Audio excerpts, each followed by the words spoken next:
Le prix de l'anacarde a été fixé par l'État ivoirien à 425 francs CFA pour la campagne de 2025 en lieu et place des 275 francs CFA de l'année dernière. De quoi faire jubiler les planteurs de cette filière du côté de la Côte d'Ivoire.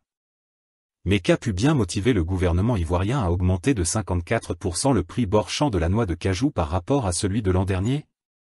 Lorsqu'on regarde sur le marché international, pas de changement majeur qui pourrait expliquer cela. Alors pourquoi un tel prix? Pour les Africains et les connaisseurs de la politique africaine, la réponse est simple.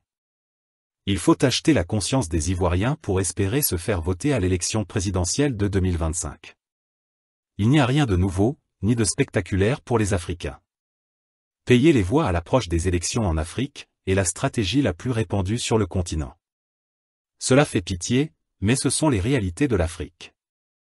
On construit des ponts, on renouvelle les routes, on passe des coups de peinture sur les anciennes façades d'une école, ou on augmente les prix des matières premières pour juste le temps des élections afin de montrer aux pauvres Africains qu'on a réalisé le développement d'un pays.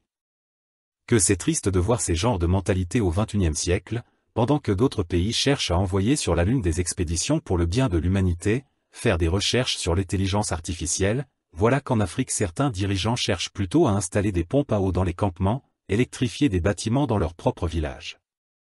Et après cela, ils veulent des remerciements à travers des mandats à vie pour qu'ils continuent de se remplir les poches et ceux de leurs maîtres occidentaux. Le monde a évolué et les mentalités avec. Et si ces dirigeants qui continuent de prendre les Africains pour les derniers de la planète, comme le veut leur maître, ne reviennent pas à la raison pour se rapprocher du peuple, alors le nouveau vent qui balaie actuellement les dirigeants sur le continent risque de réclamer ses droits.